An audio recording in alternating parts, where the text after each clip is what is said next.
Muy buenas tardes a todos, sean bienvenidos a estos seminarios de verano de 2023 de la Sociedad Mexicana de Electroquímica.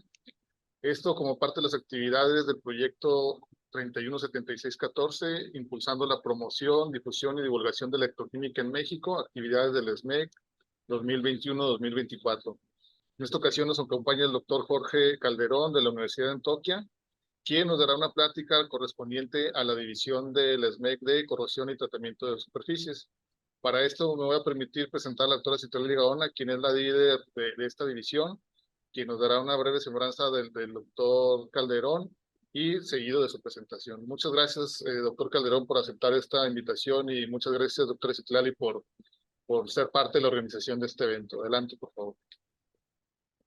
Buenas tardes, muchas gracias. Gracias, doctor José Cabral, por esta bienvenida y gracias a todos por su presencia. También al doctor Ricardo Galván, que junto conmigo somos los líderes a cargo de esta división. Y, por supuesto, gracias al doctor Calderón por aceptar impartir esta plática el día de hoy con nosotros. El doctor Calderón tiene un amplio currículum, por supuesto, y a manera de simple presentación, como un resumen muy breve, puedo comentar que es profesor titular del Departamento de Materiales de la Universidad de Antioquia. También es investigador del Centro de Investigación, Innovación y Desarrollo de Materiales, CIDEMAT, de la Universidad de Antioquia, en Medellín, Colombia. Escribió su tesis de doctorado en Ciencias en Ingeniería de Materiales en la Universidad Federal de Río de Janeiro, en Brasil, en 2003. Fue científico visitante en el Laboratorio de Interfaces y Sistemas Electroquímicos en la Universidad Pierre Marie Curie, París, Francia, en el Laboratorio de Materiales Electroactivos, en la Universidad de Sao Paulo, en Brasil. También Laboratorio de Ensayos No Destructivos, Corrosión y Soldadura, en Brasil. El Instituto de Ingeniería de Materiales de la Universidad Técnica de Dortmund, en Alemania. La investigación del doctor Calderón se encuentra en varias áreas de la electroquímica y la ciencia de los materiales. Su trabajo actual se centra en electroquímica de materiales, corrosión y deterioro de materiales y materiales de almacenamiento de energía. Es autor de más de 100 publicaciones en revistas indexadas, incluidos varios capítulos de libros. El día de hoy, el doctor nos va a presentar el tema modificaciones del sistema de ferroníquel como catalizadores para la producción de hidrógeno en electrólisis alcalina. En este trabajo se presenta el desarrollo de catalizadores soportados sobre sustratos de bajo costo, como el acero inoxidable y espumas de polipropileno, y níquel para la fabricación de electrodos utilizados en electrocatalizadores para la obtención de hidrógeno y oxígeno por electrólisis de agua. Es un verdadero gusto recibir al doctor esta tarde, escuchar y que nos comparta este tema tan importante. Y les damos la bienvenida a todos los presentes que se han conectado. De hecho, nos comunican que hay un grupo conectado de materiales en una de las conexiones. Entonces, bienvenidos a todos. Muchas gracias. Y sin mayor preámbulo, adelante, doctor, si nos puede, por favor, impartir su plática.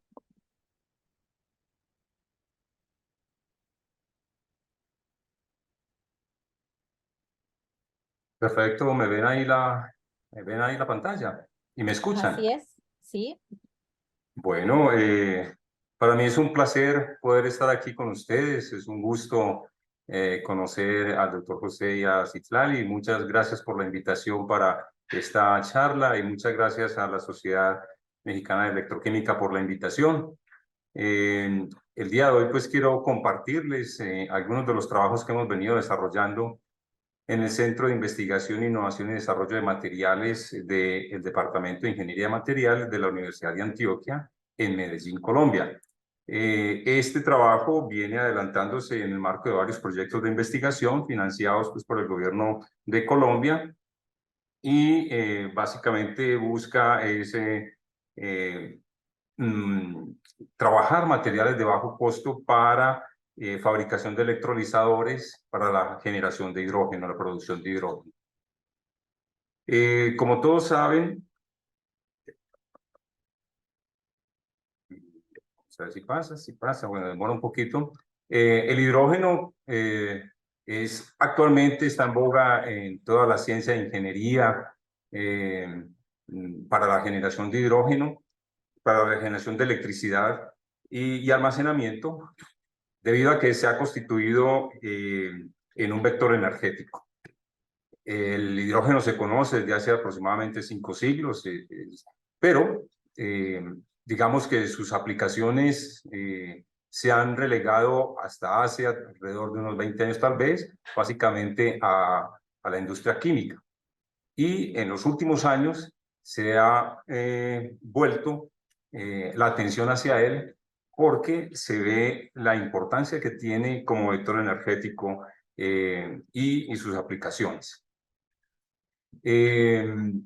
Esto debido a que básicamente es considerado como el pilar para la transición energética.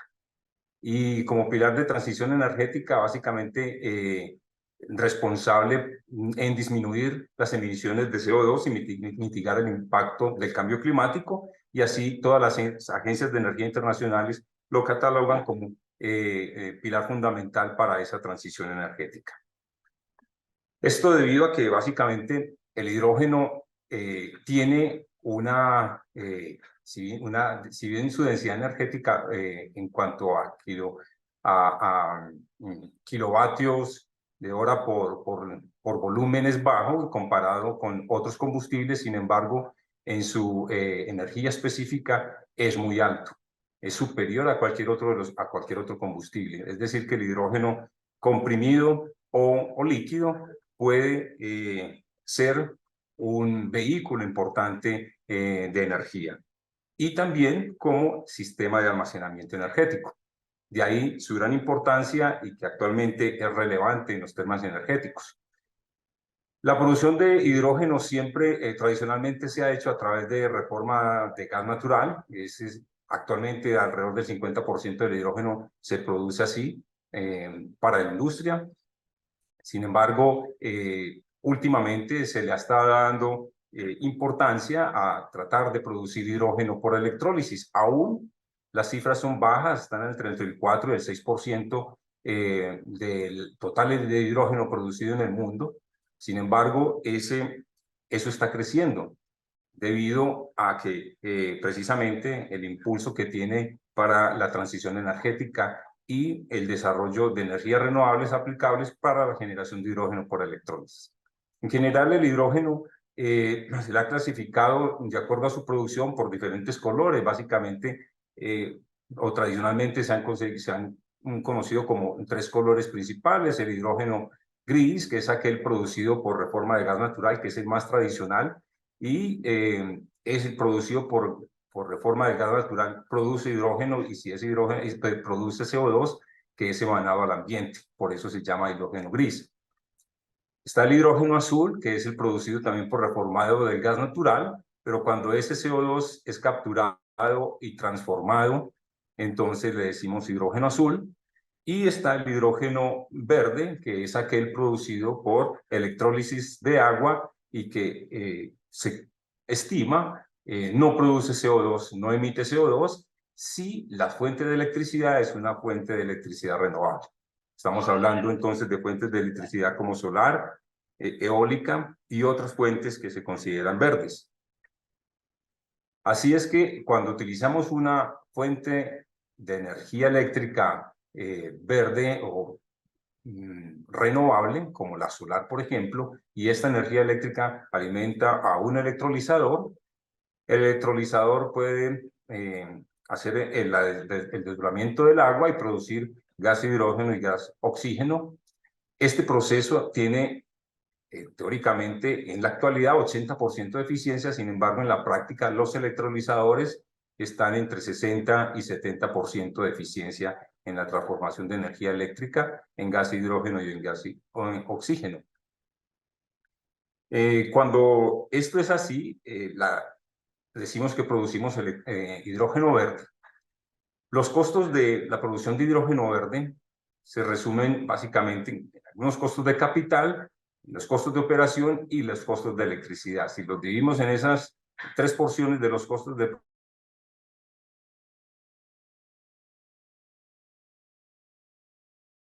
costos de producción de hidrógeno, siendo mucho menos los costos de capital y los costos de operación.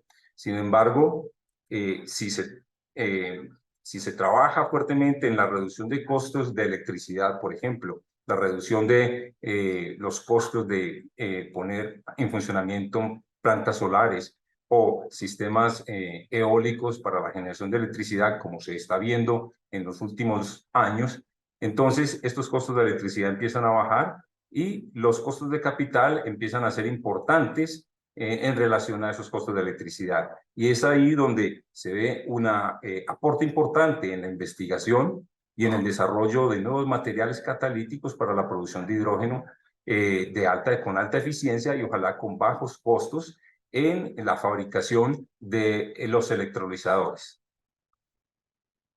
Uno puede ver que en general cuando se produce hidrógeno por electrólisis, ya sea por energía que viene de la red o por una fuente solar o una fuente eólica, los parámetros, casi todos los parámetros son similares, lo único que, o sea, es decir, la temperatura, la energía primaria, la pureza del hidrógeno, los impactos al medio ambiente, todos son muy parecidos. Sin embargo, cuando hablamos de los costos de electricidad, no ve que cuando la fuente de electricidad viene de la red, pues los costos son relativamente bajos en comparación cuando producimos electricidad por fuentes eólicas o solares. Sin embargo, no ve que puede ser el doble. Estos valores están bajando ahora y ya podemos decir que estamos produciendo hidrógeno en el mundo por fuente solar o fuente eólica de alrededor de $4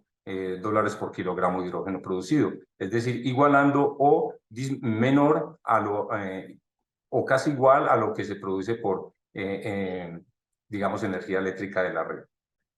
Entonces, esos costos de electricidad van bajando, haciendo importante, entonces, y destacándose que el trabajo en los costos de capital para la producción de hidrógeno verde.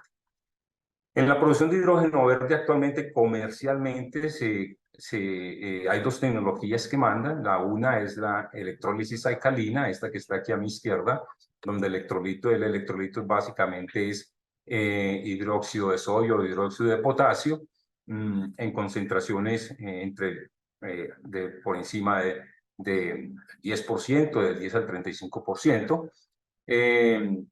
Aquí estos electrolizadores alcalinos es una tecnología ya desarrollada y comercial, y la otra es la electrólisis por membrana proteónica, es una electrólisis ácida, ¿sí? Donde la diferencia de estos dos sistemas es que el de la derecha, que es el de electrólisis ácida, tiene una membrana conductora de protones.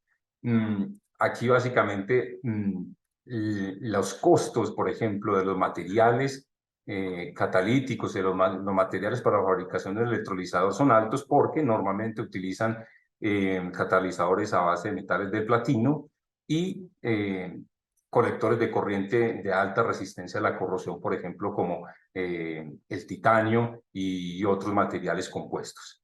Sin embargo, es un sistema de alta estabilidad y que se puede fabricar a baja escala, a diferencia de los electrolizadores alcalinos, donde normalmente se utilizan a alta escala, y estos electrolizadores alcalinos de pronto no toleran muchas fluctuaciones en la potencia de entrada. Sin embargo, a diferencia de los de electrólisis ácida, los materiales con los que se construyen pueden ser mucho más baratos. Entonces, ambas tecnologías pues, actualmente compiten en el mercado y dependiendo de la escala de producción de hidrógeno pues, y de los costos de capital que sean factibles, se debe elegir una u otra tecnología.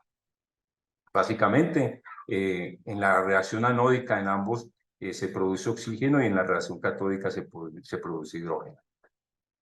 En teoría, termodinámicamente, la diferencia de potencial entre ánodo y cátodo debe ser de menos 1.23 voltios. Sin embargo, en la práctica, obviamente esto es superior. Normalmente operan alrededor de 2 voltios o 2.5 voltios. Y la tendencia actual es la investigación en desarrollo de materiales catalíticos que puedan bajar esos sobrepotenciales, porque al bajar los sobrepotenciales, pues bajan los costos de producción de hidrógeno.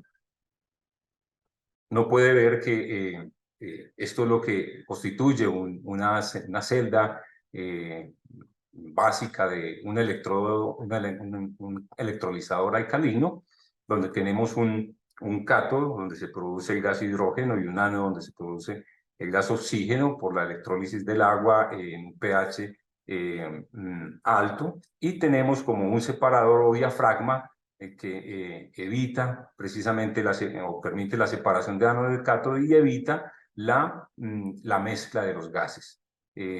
Actualmente también se trabaja en electrolizadores alcalinos donde este diafragma es reemplazado por membranas de conducción aniónica, es decir, donde conduzcan iones hidroxilo, y están en este momento en desarrollo.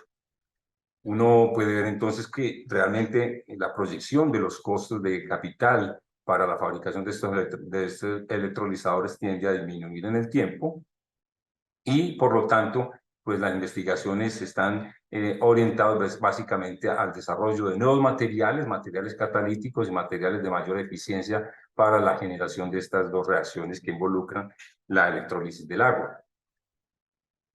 En nuestro caso, en la Universidad de Antioquia y en nuestro laboratorio del Centro de Investigación, Innovación y Desarrollo de Materiales, nos hemos centrado en el desarrollo de catalizadores y de electrodos para electrolizadores alcalinos, ¿sí? Trabajando tanto en el ánodo como en el desarrollo de materiales catódicos, así como en las membranas o diafragmas para la separación de los compartimentos anódicos y catódicos. Es lo que pienso compartirles ahora. Básicamente, un electrolizador alcalino se compone de estas partes que están aquí desensambladas. Una celda simple es esto que aparece aquí, el ánodo, el cátodo separado por un diafragma. Como les decía ahora, ese diafragma evita el contacto eléctrico entre el ánodo y el cátodo, y también debe evitar la mezcla de gases, de tal manera que el gas hidrógeno salga lo más puro posible y el oxígeno también. Se ensamblan unidades de celda como estas que están acá en un circuito ensamblado, así como aparece aquí en esta parte o en esta otra. En nuestro caso, pues hemos enfocado nuestro estudio en el desarrollo de materiales de ánodo y cátodo, y aplicando diferentes estrategias para aumentar la eficiencia de la electrólisis. Entonces, hemos partido de sustratos como el acero inoxidable para la electrodeposición, o sea, hacer una electrosíntesis de los catalizadores, en este caso níquel, hierro, fósforo, o níquel, fósforo, o níquel, hierro, fósforo, zinc también, para la producción de superficies catalíticas en los electrodos, como les digo, de acero inoxidable. Y esas capas, esas superficies organizadas por electrodeposición, se utiliza baños Watts para electrodepositar películas de níquel, de hierro y dopadas con fósforo, con zinc según el caso, y hacemos modificaciones de esos recubrimientos para obtener materiales catalíticos sobre los electrodos. Hacemos caracterización de esos recubrimientos a través de medidas de microscopía electrónica, espectroscopía de XPS, Raman, y también técnicas electroquímicas como polarización lineal, cronopotenciometría, voltametría cíclicas e impedancia electroquímica. Una vez caracterizados y evaluadas las diferentes alternativas de síntesis, hacemos una celda prototipo, y a través de simulación multifísica hemos ido escalando los diferentes prototipos que han resultado de estos estudios. Partiendo ahora desde lo más básico, que es la síntesis de materiales catalíticos para la electrólisis del agua en medio alcalino, les comparto algunos desarrollos que hemos hecho aquí en el laboratorio sobre recubrimientos de níquel, fósforo y níquel, hierro, fósforo sobre sustratos de acero inoxidable. Inicialmente, el sustrato inoxidable se le debe hacer un tratamiento de anodizado para aumentar la rugosidad y mejorar la adherencia de esas superficies que se electrodepositan sobre él. Superficies, películas que les digo que son de níquel, níquel-hierro, níquel-fósforo, níquel-hierro-fósforo. Uno ve que antes de la electrólisis los sistemas o las superficies son irregulares. Esto debido básicamente al tratamiento anódico que se hace sobre el acero inoxidable, que lo que hace ese tratamiento anódico es hacer un ataque químico sobre la superficie y tiene dos objetos ese ataque químico. Una de ellas es aumentar la rugosidad para mejorar el anclaje de las superficies catalíticas y segundo también aumentar el área superficial y aumentar los sitios activos de electrólisis.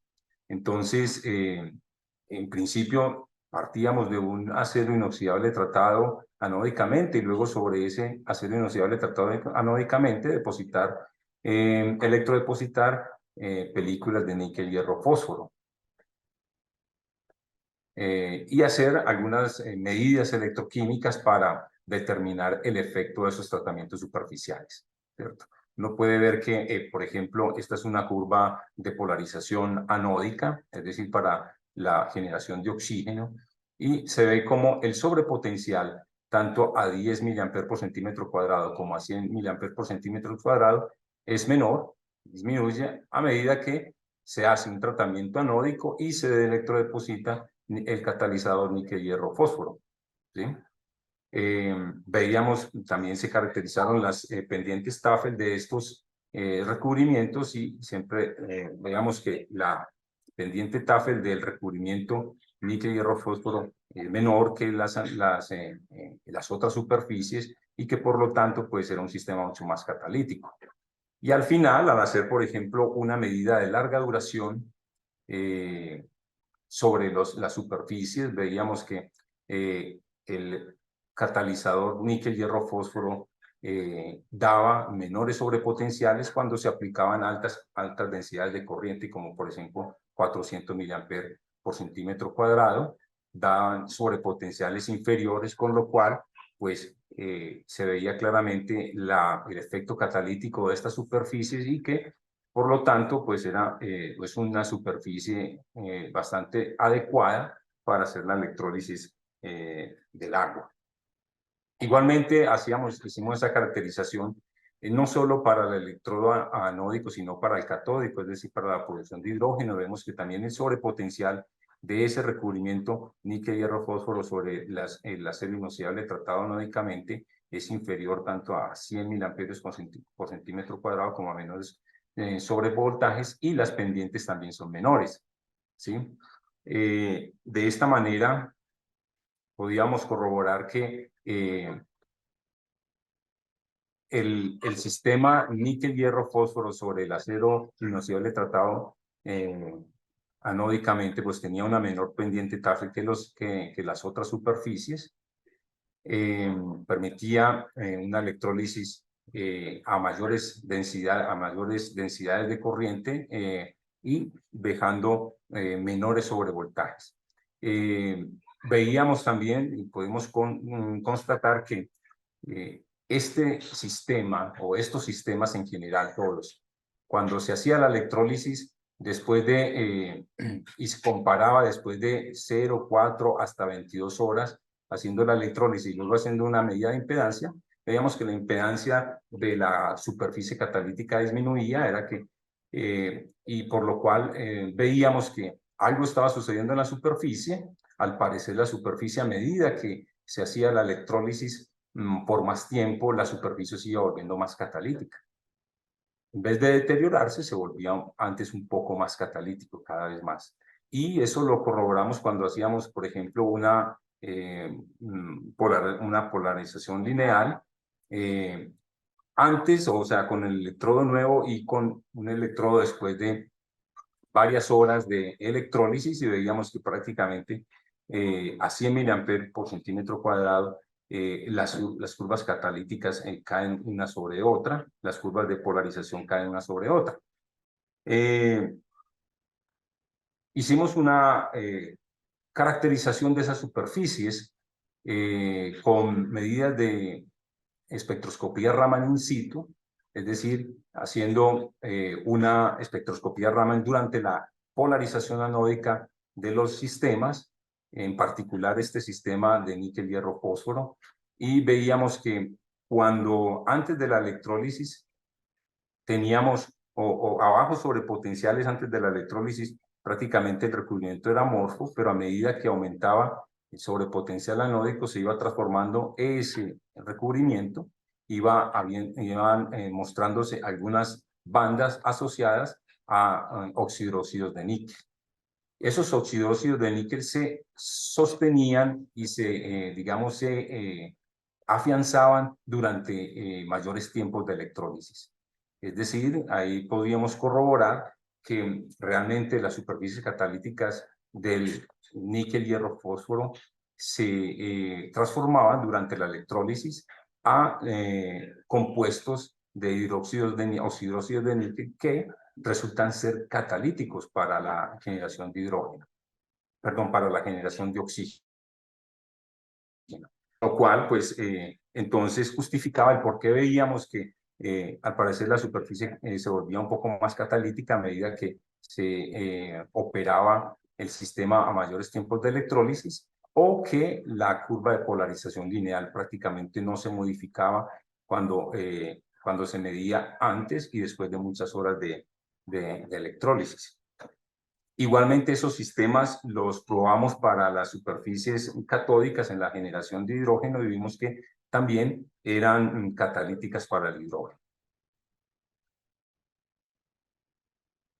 Pasamos luego de explorar sustratos de acero inoxidable a trabajar otros sustratos poco conocidos. La mayoría de los trabajos que uno ve en la literatura para sistemas de generación de hidrógeno por electrólisis alcalina, uno ve que trabajan espumas de níquel. Y eso tiene sentido porque las espumas de níquel obviamente tienen un área superficial bastante alta comparada con una placa, por ejemplo, de acero inoxidable. Sin embargo, las espumas de níquel suelen ser un poco más costosas que las placas de acero inoxidable y queríamos trabajar sistemas menos caros, de tal manera que pudiéramos bajar los costos de la producción de hidrógeno o de la fabricación de un electrolizador y en sí para bajar los precios de producción de hidrógeno. Nos dimos a la tarea de explorar entonces espumas de polipropileno. Sabemos que es un polímero no conductor, entonces para poder hacer espumas de polipropileno factibles para electrodos en electrolizadores, teníamos que darle cierta conductividad al polipropileno. Hicimos recubrimientos electrolés a partir de níquel, y después de obtener el níquel electrolés, depositarle electroquímicamente el catalizador del níquel hierro fósforo o níquel fósforo. Veíamos que a través de estos procedimientos también lográbamos producir entonces el sistema catalítico tanto para el ánodo en la producción de oxígeno como para el cátodo en la producción de hidrógeno, modificando un poco el recubrimiento níquel hierro fósforo o níquel fósforo, disminuyendo a varias concentraciones de fósforo para poder optimizar cuál es la concentración de fósforo óptima. Aquí tenemos en nuestra derecha algunas imágenes de cómo quedan las espumas de polipropileno recubiertas por la superficie de níquel y luego por el catalizador de níquel hierro fósforo. Haciendo medidas de polarización con cronopotenciometrías a 400 miliamperes por centímetro, veíamos que cuando variábamos el porcentaje de fósforo en el sistema, pues había ciertas modificaciones en el sobrepotencial, tanto para la parte anódica, que es esta de la izquierda, como para la parte catódica en la evolución de hidrógeno. Las diferencias obviamente eran más importantes en la producción de oxígeno en el cátodo, y veíamos que no había pues mucha diferencia, una diferencia significativa en la cantidad pues que el fósforo podía estar haciendo en estos recubrimientos. Al final, haciendo una comparación entre las áreas electroactivas de estos sistemas y comparados con una espuma de níquel que aparece aquí, veíamos que estos sistemas de polipropileno recubierto con los catalizadores de níquel, hierro, fósforo, pues tenían superficies, capacitancias mayores y superficies catalíticas mayores también que las espumas de níquel, con lo cual podría resultar mucho más eficiente la producción de hidrógeno si utilizamos esas espumas de polipropileno recubiertas. Así lo constatamos haciendo curvas de polarización tanto para anódicas como catódicas en la producción de oxígeno y en la producción de hidrógeno. En la producción de oxígeno veíamos que los sobrepotenciales a 30, 100 y 400 miliamperes centímetro cuadrado eran significativamente inferiores a otros sistemas, incluyendo la espuma de níquel sola, que está por acá. Igualmente para la producción de hidrógeno, sobrepotenciales bien inferiores con respecto a las espumas de níquel. Y para hacer una celda completa, esta es la polarización de una celda completa donde tanto se utiliza el ánodo como cátodo, las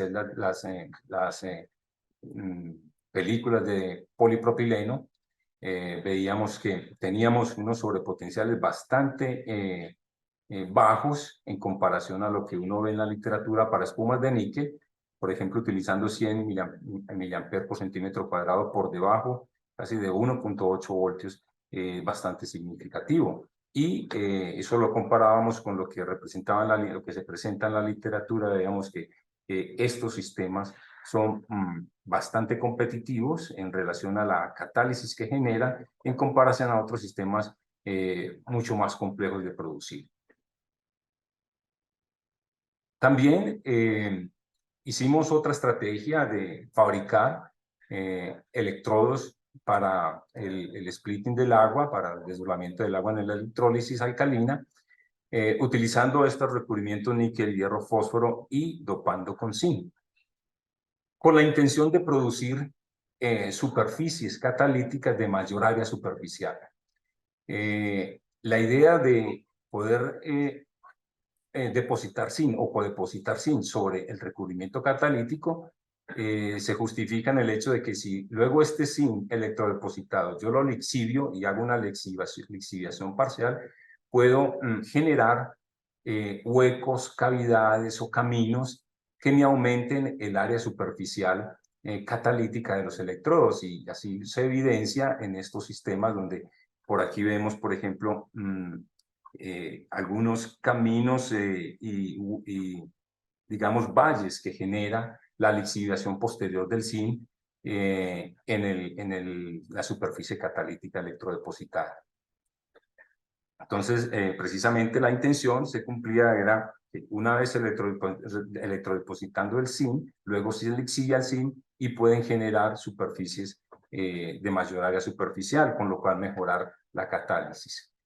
Esto lo corroboramos también con medidas de polarización, tanto catódicas como anódicas, que aquí se presentan. Veíamos que a medida que se aumentaba la cantidad de zinc en el recubrimiento y posterior lixiviado, se veía que la polarización a diferentes intensidades de corriente iba disminuyendo, es decir, el sobrepotencial tanto catódico como el anódico se iba disminuyendo.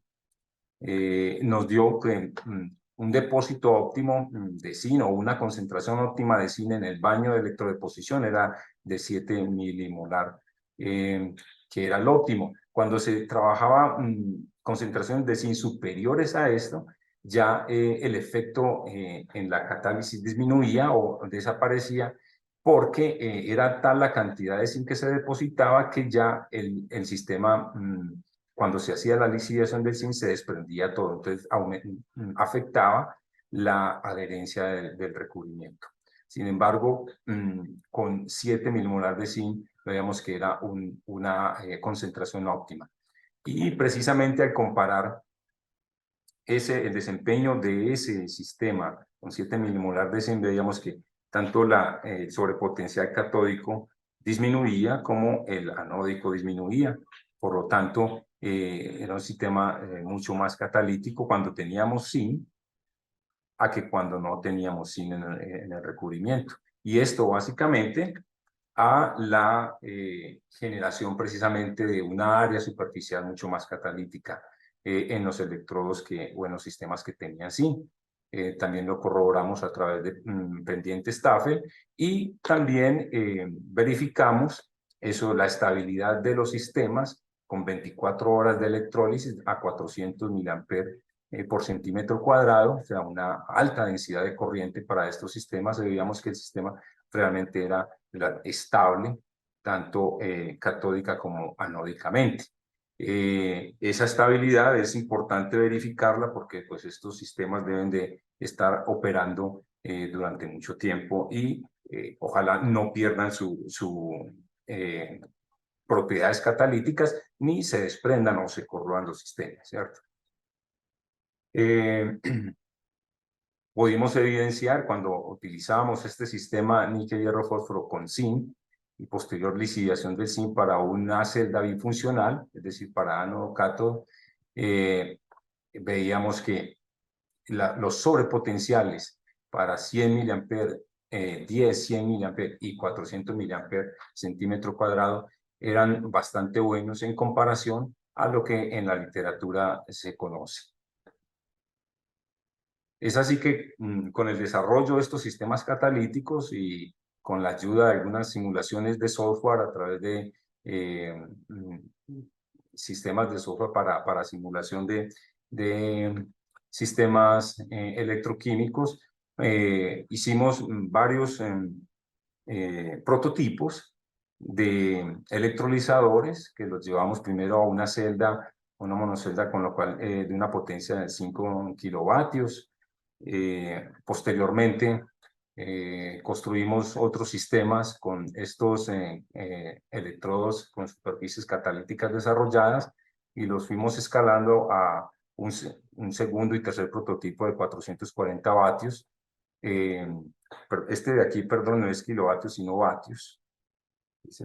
Este ya pasamos a uno de 440 vatios para la producción de hidrógeno con muy buenas prestaciones y luego ya escalamos a un sistema de 1.2 kilovatios, con lo cual pues verificábamos el desempeño ya de estas superficies catalíticas de estos sistemas para el escalado y fabricación de electrolizadores en nuestro laboratorio.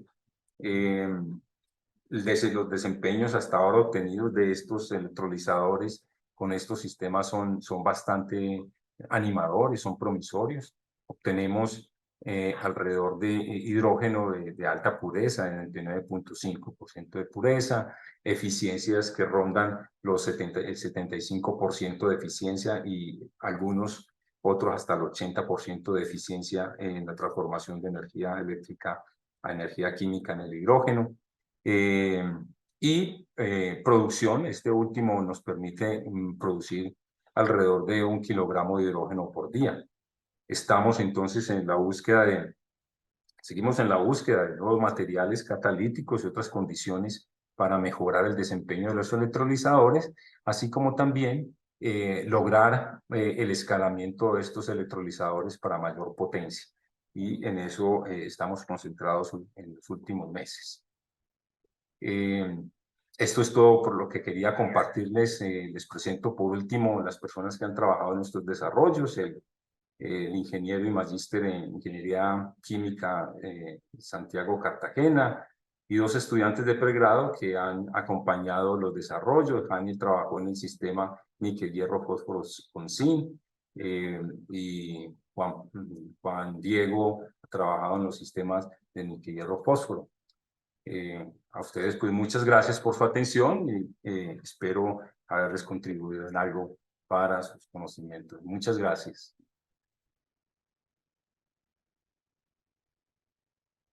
Muchas gracias, doctor. Vamos a proceder a algunas preguntas que tenemos y para ello, si nos permites ver aquí en el Voy a chat. ¿puedo compartir? Sí, por favor, gracias. Perfecto.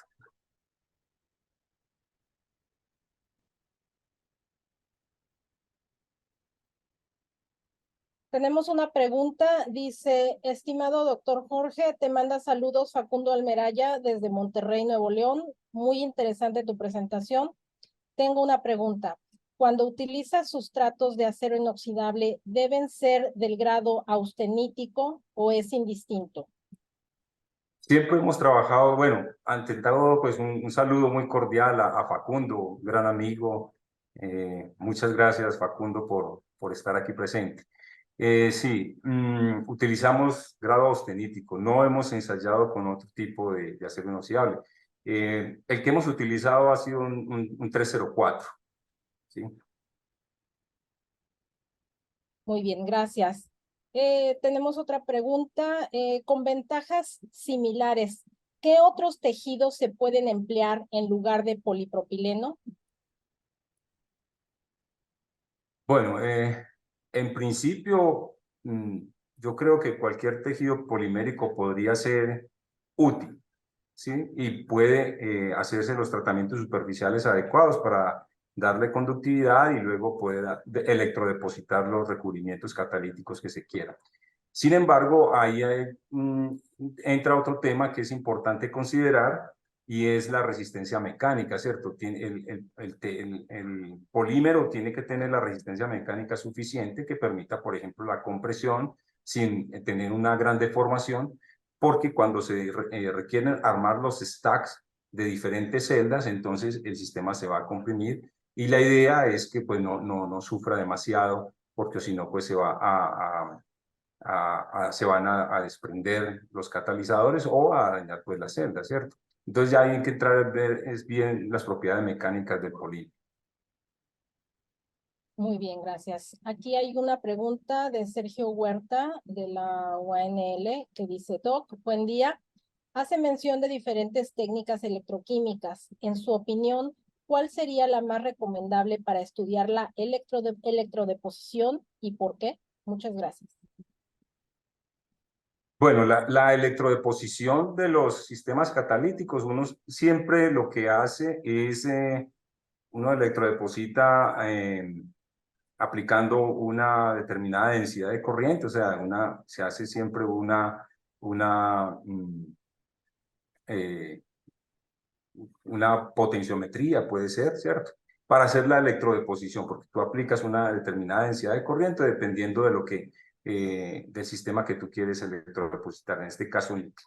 Ya el estudio de las propiedades catalíticas de esa superficie electrodepositada, lo más recomendable y lo que se utiliza comúnmente para comparar los sistemas catalíticos es una polarización lineal, ¿cierto?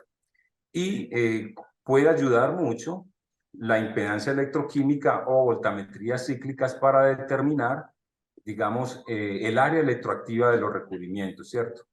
Cuál será la electroactiva y cómo varía dependiendo de los diferentes sistemas que tú estés estudiando. Entonces, realmente yo creo que hace uso de diferentes técnicas, cada una con sus fortalezas para hacer un estudio completo. Y otra pregunta que tenemos aquí, de hecho muy relacionada, dice, doctor Jorge, ¿cómo se puede medir el área superficial efectiva de los electrodos? Exactamente. Entonces, lo que nosotros hacemos es determinar su capacitancia, ¿sí? A través de voltametría cíclica y también a través de impedancia electroquímica. Y con esas capacitancias se halla una relación entre área y capacitancia para determinar el área efectiva. Muy bien. Otra pregunta, ¿cuál es la función y cómo actúan los mejoradores de electrolito? Okay. Ese tema no lo toqué aquí porque, digamos, no daba pues para el tiempo de la práctica. Lo que hace estos mejoradores de electrolito, o hay de diferentes tipos. Algunos aumentar la conductividad del electrodo, del electrolito, precisamente para disminuir el gap o las caídas de potencial, ¿sí? Y otros lo ayudan para, digamos, aumentar algunos, por ejemplo, durante la electrólisis, por ejemplo, se pueden depositar cuando tú haces en el cátodo, por ejemplo, y ayudas y aplicas unos sistemas como cationes metálicos que durante la electrólisis se pueden depositar en el cátodo y aumentar la catálisis, ¿sí? Esos son otros tipos de mejoradores. Y hay algunos también que ayudan al desprendimiento de burbujas, ¿sí? Hay otros sistemas que ayudan al desprendimiento de burbujas para evitar la polarización del electrodo. Otra pregunta. ¿Obtienen superficies por electrólisis para aumentar área superficial y rugosidad? ¿Qué sucede con la porosidad? ¿La controlan? ¿Tiene algún efecto? Sí, efectivamente, digamos que una de las estrategias que utilizamos es aumentar la porosidad del recubrimiento. Porque aumentando la porosidad del recubrimiento, obviamente el sustrato también tiene que ser catalítico, y por eso siempre utilizamos o sustratos que tengan níquel, o que sean níquel, perdón, o que tengan níquel. Por ejemplo, acero inoxidable, el austenítico que hablaba el doctor Facundo Amelaya, tiene níquel, y hemos visto que ese níquel se lixivia y se transforma en superficies catalíticas de oxidróxido de níquel. Entonces, sí, el sustrato debe ser catalítico, y lo que hacemos precisamente es aumentar la porosidad para aumentar el área electroactiva efectiva, ¿sí? Entonces, sí se procura, se buscan sistemas o estrategias para aumentar la porosidad de los electrodos. Otra pregunta. Obviamente hay una gran diferencia en costo al usar espumas de polipropileno, pero en eficiencia, ¿cuán mejores son? De acuerdo al estudio que nosotros desarrollamos, son mejores las espumas de polipropileno que las de níquel. Otra pregunta. ¿Cuál es la función del fósforo en los recubrimientos? Bien, el fósforo tiene dos funciones principales. El primero es que hace que el sistema hierro-níquel sea amorfo. Y el sistema hierro-níquel amorfo es mucho más catalítico que el sistema hierro-níquel cristalino. Cuando el sistema hierro-níquel es cristalino, las propiedades catalíticas para la electrólisis del agua caen significativamente. Entonces el fósforo le da cierta amorficidad al recubrimiento y lo hace más catalítico. Y lo otro es que también es un refinador de grano. Entonces, al refinar el grano hace que la edad electroactiva también aumente. Tenemos dos preguntas más. Una, a nivel experimental, ¿se han logrado eficiencias entre 95 y 100%? No se han logrado. Esas eficiencias tan altas no se han logrado, por lo menos en electrólisis alcalina, no. Y yo creo que en la electrólisis ácida tampoco. Es muy difícil conseguir ese 100%. Como les digo, en teoría lo que se ha logrado más es el 80%, pero que en la práctica, ya cuando trabajamos ya los sistemas y fabricamos un electrolizador, baja entre el 60 y el 75%. Comercialmente uno encuentra que los electrolizadores funcionan entre el 70 y el 75, entre el 60 y el 75%. Y la última pregunta, de hecho salió otra, pero bueno, la previa, es del doctor José Cabral. Dice, doctor Jorge, muy interesante su presentación.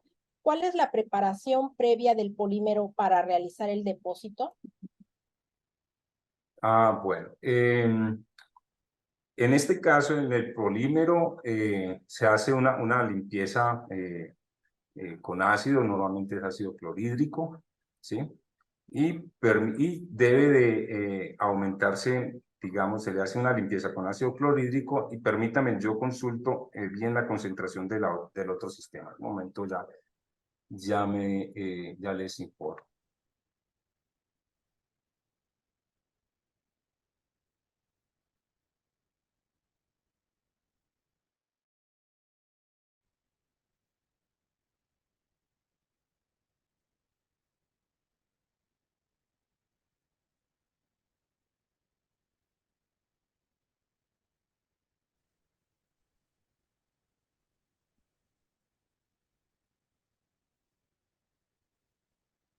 Bueno,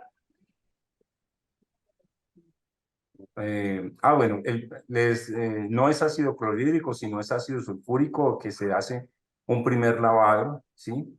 Luego se hace un segundo lavado con peróxido de hidrógeno, ¿sí? Y ese ataque lo que facilita es aumentar la adherencia del níquel electrolesa, ¿sí? Básicamente eso es lo que se hace, ¿sí? Muy bien. Y para concluir, más que una pregunta, hay un comentario.